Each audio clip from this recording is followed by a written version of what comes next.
Hello friends, welcome to crazy G K trick. तो आइए daily current affairs की series को आगे बढ़ाते हैं और आज के इस वीडियो में देखिए हम 17 जुलाई 2023 के सभी करंट अफेयर्स को एक एक करके यहाँ पर डिस्कस कर लेते हैं। वीडियो में एंड तक बने रहिएगा, काफ़ी इंटरेस्टिंग होने वाला है क्योंकि वीडियो के लास्ट में मैं आप सभी से क्वेश्चन ऑफ द डे पूछूंगा जिसका आंसर आपको कमेंट बॉक्स में देना है। आइए शुरू करते हैं और सबसे पहला क्वेश्चन देखते हैं। हाल ही में केंद्रीय मंत्रिमंडल ने किस विधेयक में बदलाव को मंजूरी दी है? तो केंद्रीय मंत्रिमंडल ने देखिए हाल ही में जन विश्वास विधेयक में बदलाव को मंजूरी दी है। आंसर सी हो जाएगा। जन विश्वास विधेयक के कुछ प्रावधानों को यहां पर संशोधित किया जाएगा जिसमें बदलाव को हाल ही में केंद्रीय मंत्रिमंडल के द्वारा मंजूरी प्रदान की गई है। ये जो बिल है फ्रेंड्स, ये इस विधेयक के 42 अधिनियमों में 183 प्रावधानों को संशोधित करके जो छोटे छोटे अपराध हैं उन्हें अपराध की श्रेणी से बाहर करने का प्रयास करेगा। भारत के वाणिज्य और उद्योग मंत्री पीयूष गोयल ने देखिए पिछले साल 22 दिसंबर 2022 को लोकसभा में इस विधेयक के संशोधन को पेश किया था और अब जाकर केंद्रीय मंत्रिमंडल ने इसमें संशोधन को मंजूरी प्रदान कर दी है। देखिए दोस्तों, अगर आपको मंथली करंट अफेयर्स की डिटेल पीडीएफ लेना है तो आप रूट एप्लीकेशन या क्रेजी जीके ट्रिक एप्लीकेशन से डाउनलोड कर सकते हैं।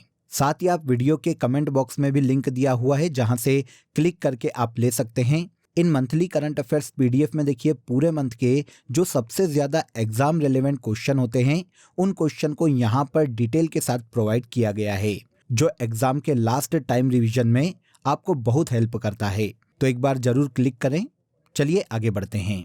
सेकेंड क्वेश्चन काफ़ी इंपॉर्टेंट है, नोट कर लीजिएगा। विंबलडन ओपन 2023 में विमेन्स सिंगल का खिताब किसने अपने नाम किया है? सबसे पहले तो देखिए यहाँ पर ये याद रखिए कि साल में टेनिस के 4 बड़े टूर्नामेंट होते हैं जिनमें साल के सबसे शुरुआत में ऑस्ट्रेलियन ओपन का आयोजन किया जाता है। उसके बाद सेकेंड नंबर पर फ्रेंच ओपन, थर्ड नंबर पर विंबलडन ओपन का आयोजन किया जाता है और चौथे नंबर पर अमेरिकी ओपन का आयोजन किया जाता है। ये 4 साल में होने वाली टेनिस की सबसे बड़ी प्रतियोगिताएं हैं। इनमें से देखिए हाल ही में जुलाई में विंबलडन ओपन 2023 का आयोजन किया गया जिसमें देखिए विमेन सिंगल का जो खिताब है ये मार्केटा वोड्रोसोवा ने अपने नाम किया है। क्वेश्चन आता है कि कहाँ की खिलाड़ी है? तो मार्केटा की अगर हम बात करें तो ये चेक गणराज्य की खिलाड़ी है जिन्होंने फाइनल में ट्यूनीशिया की ऑन्स जेबुर को हराकर ये खिताब अपने नाम कर लिया है। तो यहाँ पर देखिए हमें विनर भी पता चल गए और यहाँ पर हमें रनर अप के बारे में भी पता चल गया। विंबलडन ओपन 2023 में विमेन सिंगल का खिताब मार्केटा वोड्रोसोवा ने अपने नाम किया है। देखिए इसके पहले 2022 में विंबलडन ओपन में विमेन सिंगल का खिताब कजाकिस्तान की एलेना रिबाकिना ने ट्यूनीशिया की ऑन्स जेबुर को हराकर ही जीता था। और 2022 में विंबलडन ओपन में पुरुष एकल का जो खिताब है ये सर्बिया के नोवाक जोकोविच ने ऑस्ट्रेलिया के निक किर्गियोस को हराकर जीता था। अब देखिए यहाँ पर आपके दिमाग में क्वेश्चन आएगा कि सर विंबलडन ओपन 2023 में पुरुष एकल का खिताब किसने जीता है? तो ये आज का हमारा क्वेश्चन ऑफ द डे रहने वाला है। इसका आंसर आपको कमेंट बॉक्स में देना होगा। इसे हम कल के सेशन में डिस्कस करेंगे। पेरिस में आयोजित सीईओ फोरम को किसने संबोधित किया? आप सभी जानते हैं कि भारत के पीएम नरेंद्र मोदी हाल ही में पेरिस की यात्रा पर थे जहां पर देखिए इनके द्वारा सीईओ फोरम को हाल ही में संबोधित किया गया है। आंसर ए हो जाएगा। भारत के पीएम नरेंद्र मोदी और फ्रांस के राष्ट्रपति इमैनुअल मैक्रो ने 14 जुलाई 2023 को देखिए क्वाई डी ओर्से जो कि पेरिस में स्थित है यहाँ पर संयुक्त रूप से भारत और फ्रांस के दिग्गज सीईओ के एक समूह को संबोधित किया है। तो नरेंद्र मोदी और इमैनुअल मैक्रो ने मिलकर सीईओ फोरम को संबोधित किया है, लेकिन यहाँ पर ऑप्शन में हमारे पास नरेंद्र मोदी है तो आंसर ए यहाँ पर सही हो जाएगा। देखिए ये जो सीईओ की फोरम थी इसमें विमानन क्षेत्र, विनिर्माण क्षेत्र, रक्षा और प्रौद्योगिक क्षेत्र के अलग अलग क्षेत्रों के सीईओ सम्मिलित हुए थे जिनके फोरम को हाल ही में भारत के पीएम ने संबोधित किया है। यहाँ पर यह भी याद रखिएगा कि हाल ही में नरेंद्र मोदी जब फ्रांस की यात्रा पर थे तो इन्हें फ्रांस के सर्वोच्च नागरिक सम्मान Grand Cross of the Legion of Honour से भी सम्मानित किया गया था।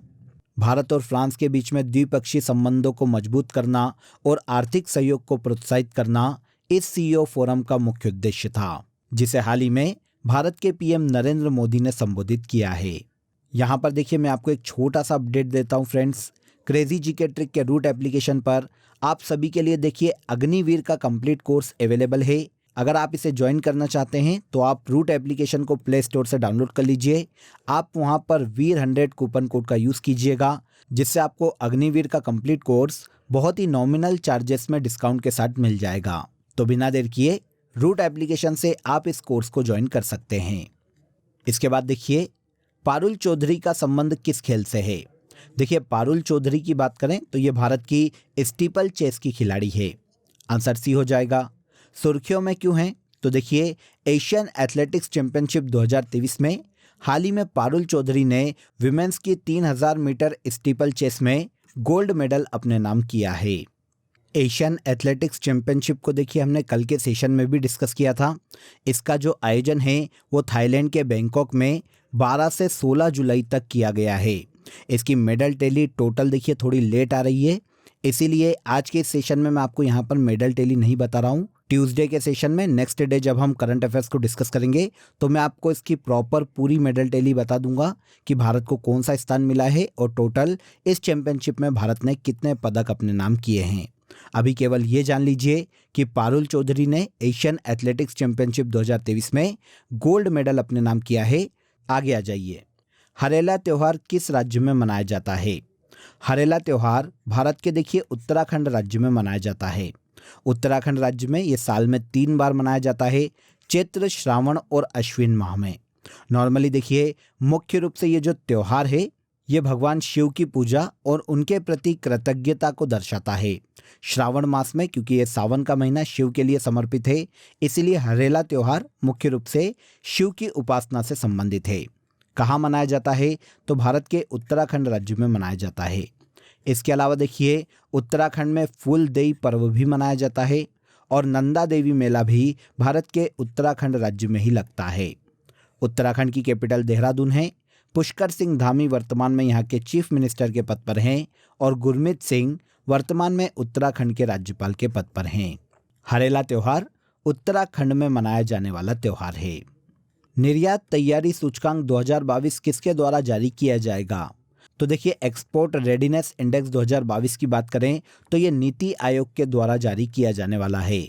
नीति आयोग देखिए 17 जुलाई 2023 को वर्ष 2022 के लिए भारत के सभी राज्य और यूनियन टेरिटरी के लिए तीसरा निर्यात तैयारी सूचकांक जारी करेगा। अब बात आती है कि यह सूचकांक एक्चुअल में है क्या। तो देखिए इस सूचकांक की अगर हम बात करें तो इस रिपोर्ट में वित्त वर्ष 2022 के लिए वैश्विक व्यापार के संदर्भ में भारत के निर्यात प्रदर्शन पर चर्चा की जाने वाली है।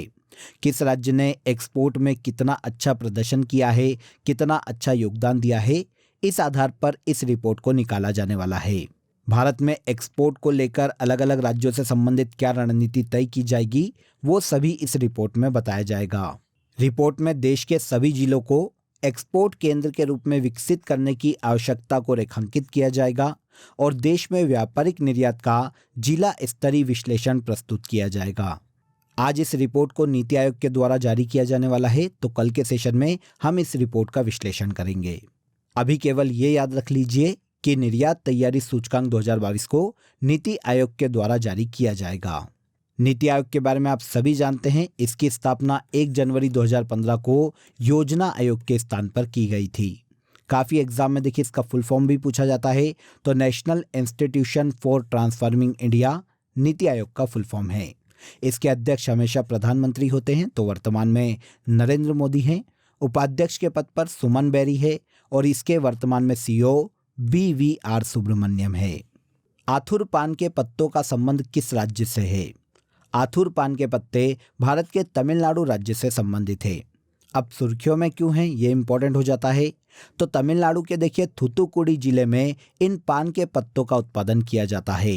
हाल ही में देखिए तमिलनाडु राज्य कृषि विपणन बोर्ड और NABARD Madurai agri business incubation forum के द्वारा इसे भौगोलिक संकेत प्रमाण पत्र से सम्मानित किया गया है।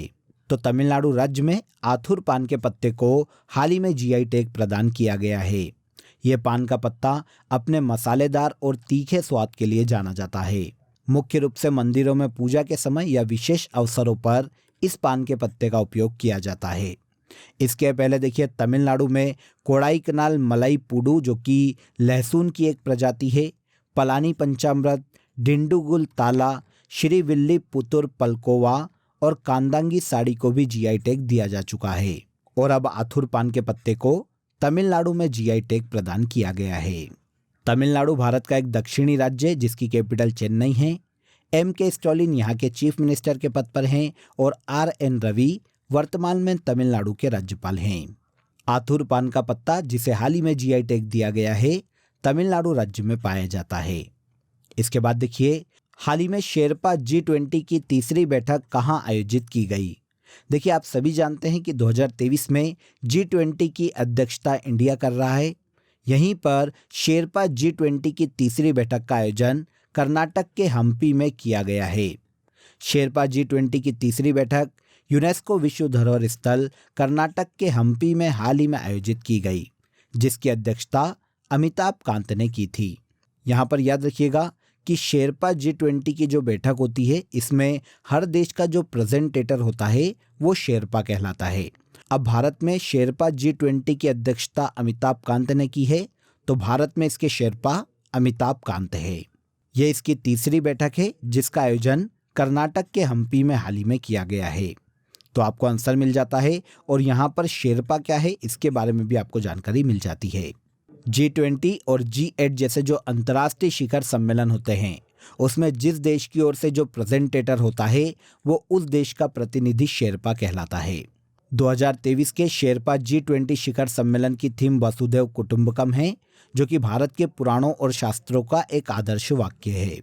यहाँ पर आपको ये भी याद रखना चाहिए कि अगले साल 2024 में G20 शिखर सम्मेलन की मेजबानी ब्राजील के द्वारा की जाने वाली है। पर अभी के लिए 2023 में शेरपा G20 शिखर सम्मेलन का आयोजन कर्नाटक के हम्पी में किया गया है। Prism the ancestral abode of rainbow book के लेखक कौन हैं? तो देखिए, prism the ancestral abode of rainbow के लेखक विनोद मनकारा है। अब ये बुक इम्पॉर्टेंट इसलिए है क्योंकि हाल ही में सतीश धवन अंतरिक्ष केंद्र के रॉकेट लॉन्च पैड से विनोद मनकारा की इस पुस्तक का विमोचन किया गया है। इंटरेस्टिंग ये भी है कि पुस्तक का विमोचन इसरो के अध्यक्ष एस सोमनाथ के द्वारा किया गया है। इन्होंने ही देखिए इस बुक की प्रस्तावना को भी लिखा है। अब बुक किससे रिलेट करती है? तो विनोद मनकारा की ये जो बुक है फ्रेंड्स, ये विज्ञान लेखों का संग्रह है। यह अंतरिक्ष विज्ञान, खगोल विज्ञान, जीव विज्ञान, मानव विज्ञान और गणित के 50 लेखों का संकलन है। इस बुक को विनोद मनकारा के द्वारा हाल ही में लिखा गया है और इसका विमोचन इसरो के अध्यक्ष एस सोमनाथ ने किया है। तो book the ancestral abode of rainbow Vinod Mankara के द्वारा लिखी गई पुस्तक है। इसके बाद आज के करंट अफेयर का सबसे लास्ट क्वेश्चन देखिए, हाल ही में विश्व बधिर युवा बैडमिंटन चैंपियनशिप का आयोजन कहाँ किया गया? तो देखिए, World Deaf Youth Badminton Championship 2023 का आयोजन हाल ही में ब्राजील में किया गया है। ब्राजील में विश्व बधिर युवा बैडमिंटन चैंपियनशिप में भारत ने 4 सिल्वर और 5 ब्रॉन्ज मेडल अपने नाम किए हैं और इस तरह इस चैंपियनशिप में भारत ने टोटल 9 मेडल अपने नाम किए हैं। तो आयोजन कहाँ पर किया गया ये याद रखिएगा, आयोजन ब्राजील में किया गया है 2023 में और भारत ने टोटल 9 मेडल इस चैंपियनशिप में अपने नाम किए हैं। इसका आयोजन 2023 में 10 से 12 जुलाई तक किया गया है। इसकी शुरुआत देखिए 2003 में की गई थी। विश्व बधिर बैडमिंटन चैंपियनशिप 2003 से बधिरों के लिए अंतर्राष्ट्रीय खेल समिति के द्वारा आयोजित की जाती है। इसका आयोजन हर 4 साल में किया जाता है। 2023 में इसका आयोजन ब्राजील में किया गया है। अब देखिए, क्योंकि इस बैडमिंटन चैंपियनशिप का आयोजन ब्राजील में किया गया है, तो आज हम कंट्री के रूप में ब्राजील की ही बात करने वाले हैं। ब्राजील जो कि एक दक्षिण अमेरिकी देश है फ्रेंड्स, इसकी कैपिटल ब्राजीलिया है। मुद्रा के रूप में यहाँ पर रियाल ऑफिशियल करेंसी है। यहाँ के प्रेसिडेंट लूला डी सिल्वा है। इसके पड़ोसी देशों की बात करें तो French Guiana, Suriname, Guyana, Venezuela, Colombia, Peru, Bolivia, Paraguay, Uruguay, ये इसके सभी पड़ोसी देश है। ब्राजील के दक्षिण पूर्व में दक्षिण अटलांटिक महासागर स्थित है। क्षेत्रफल की दृष्टि से ब्राजील विश्व का 5वां सबसे बड़ा देश है और विश्व में कॉफी का ये सबसे बड़ा उत्पादक देश है। रोराइमा पर्वत ब्राजील का सबसे ऊंचा पर्वत है। अमेजन नदी ब्राजील की सबसे लंबी नदी है और यहाँ पर एक प्रतिमा पाई जाती है जिसका नाम है क्राइस्ट द रिडीमर, जो कि दुनिया के 7 अजूबों में शामिल है। मकर रेखा और भूमध्य रेखा दोनों ब्राजील से गुजरती है। यहाँ पर यह याद रखिएगा कि ब्राजील की कैपिटल तो ब्राजीलिया है, लेकिन इसका सबसे बड़ा शहर रियो डी जेनेरियो है। ओके, तो यहाँ पर देखिए 17 जुलाई 2023 के सभी करंट अफेयर्स को हमने डिटेल में समझ लिया। अब आ जाइए आज की फैक्ट शीट में हम इंटरनेशनल डेज को आगे बढ़ाते हैं और जून मंथ में सभी इंपॉर्टेंट डेज को यहाँ पर डिस्कस कर लेते हैं। सबसे पहला देखिए 1 जून को हर साल विश्व दुग्ध दिवस के रूप में मनाया जाता है। तेलंगाना स्थापना दिवस 2 जून को मनाया जाता है। अंतर्राष्ट्रीय सेक्स वर्कर दिवस 2 जून को ही हर साल मनाया जाता है। विश्व साइकिल दिवस 3 जून को मनाया जाता है। International day of innocent children victim of aggression हर साल 4 जून को मनाया जाता है। World environment day very important हर साल 5 जून को मनाया जाता है। वर्ल्ड फूड सेफ्टी डे 7 जून को। वर्ल्ड ओशियन डे 8 जून को। वर्ल्ड ब्रेन ट्यूमर डे 8 जून को। World day against child labour 12 जून को। इंटरनेशनल एल्बिनिज्म अवेयरनेस डे हर साल 13 जून को मनाया जाता है। World blood donor day important है, इसे भी याद रखिएगा। विश्व रक्तदाता दिवस के रूप में जाना जाता है, हर साल 14 जून को मनाया जाता है। World elder abuse awareness day हर साल 15 जून को मनाया जाता है। गुरु अर्जुन देव शहीदी दिवस के रूप में 16 जून को मनाया जाता है। मरुस्थलीकरण और सूखे से निपटने के लिए विश्व दिवस हर साल 17 जून को मनाया जाता है। 18 जून को हर साल इंटरनेशनल पिकनिक डे के रूप में मनाया जाता है और इसी दिन हर साल आर्टिस्टिक प्राइड डे के रूप में भी मनाया जाता है। फादर्स डे हर साल जून के तीसरे शनिवार को मनाया जाता है। इसके बाद 19 जून को विश्व सिकल सेल जागरूकता दिवस के रूप में मनाया जाता है। 20 जून को हर साल वर्ल्ड रिफ्यूजी डे के रूप में मनाया जाता है। 21 जून को इंटरनेशनल योगा डे के रूप में मनाया जाता है। विश्व संगीत दिवस हर साल 21 जून को ही मनाया जाता है। International Olympic day, international widows day और united nation public service day हर साल 23 जून को मनाए जाते हैं। आगे आइए 26 जून को हर साल नशीली दवाओं के दुरुपयोग और अवैध तस्करी के खिलाफ इंटरनेशनल डे के रूप में मनाया जाता है। 29 जून को हर साल राष्ट्रीय सांख्यिकी दिवस के रूप में मनाया जाता है और सबसे लास्ट विश्व क्षुद्र ग्रह दिवस हर साल 30 जून को मनाया जाता है। तो ये सभी डे हैं जो कि जून मंथ में मनाए जाते हैं। सभी के बारे में मैंने आपको बता दिया है। एक बार पॉज करके इन्हें पढ़ लीजिएगा, काफ़ी इंपॉर्टेंट है और हर एग्जाम में पूछे जाते हैं। अब आ जाइए लास्ट डे के सेशन में जो करंट अफेयर्स हमने डिस्कस किया था उनको एक बार हम यहाँ पर रिवाइज कर लेते हैं। देखिए, हाल ही में किसे Grand Cross of the Legion of Honour से सम्मानित किया गया? तो भारत के पीएम नरेंद्र मोदी को। विश्व के सबसे बड़े अंतर्राष्ट्रीय मंदिर सम्मेलन और एक्सपो का आयोजन उत्तर प्रदेश के वाराणसी में किया जाएगा। ओबराडी थर्मल पावर प्रोजेक्ट के लिए उत्तर प्रदेश राज्य के मंत्रिमंडल ने मंजूरी प्रदान की है। हाल ही में भारत के इतिहास में पहली बार राष्ट्रपति द्रौपदी मुर्मू द्वारा राजस्थान की विधानसभा को संबोधित किया गया है। जम्मू कश्मीर राज्य की आजीविका मिशन को हाल ही में स्कॉच पुरस्कार से सम्मानित किया गया। 2023 में पारंपरिक दवाओं पर आसियान देशों के सम्मेलन की मेजबानी 2023 में इंडिया के द्वारा की जाने वाली है। मिस्टी योजना union ministry of environment, forest और क्लाइमेट चेंज की योजना है। केरल हाईकोर्ट के हाल ही में नए कार्यवाहक मुख्य न्यायाधीश जस्टिस एलेक्जेंडर थॉमस को बनाया गया है। भारत की ज्योति याराजी हर्डल रेस की खिलाड़ी है। और लास्ट देखिए, चंद्रयान 3 मिशन का उद्देश्य क्या है? तो मैंने आपको बताया था, चंद्रमा की सतह पर सुरक्षित और सॉफ्ट लैंडिंग कराना, रोवर को चंद्रमा पर घूमते हुए प्रदर्शित करना और यथास्थान वैज्ञानिक प्रयोगों का संचालन करना। मतलब उपरोक्त सभी चंद्रयान 3 मिशन के उद्देश्य हैं।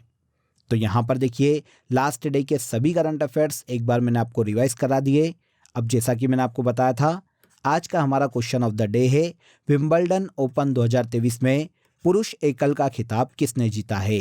कमेंट में इसका आंसर जरूर दीजिएगा, काफ़ी इंपॉर्टेंट है। इसके अलावा दोस्तों, आप सभी के लिए एक इंपॉर्टेंट अपडेट है। अब आपके लिए क्रेजी जीके ट्रिक के सभी कोर्सेज वेबसाइट पर भी अवेलेबल है। ये सभी कोर्सेज आप सभी की रिक्वायरमेंट और लेटेस्ट एग्जाम पैटर्न को ध्यान में रखकर डिज़ाइन किए गए हैं। यहाँ हम बेसिक कॉन्सेप्ट के साथ साथ कॉम्प्रिहेंसिव लर्निंग पर फोकस करते हैं। तो एक बार ज़रूर वेबसाइट पर विजिट करें, इसका लिंक आपको डिस्क्रिप्शन बॉक्स में दिया गया है। तो आज के इस वीडियो में बस इतना ही। अगर वीडियो अच्छा लगा हो तो वीडियो को लाइक और शेयर कर दीजिए, चैनल को सब्सक्राइब कर लीजिए। कल फिर मुलाकात करेंगे नेक्स्ट डे के करंट अफेयर में। तब तक अपना ख्याल रखिए। जय हिंद, जय भारत।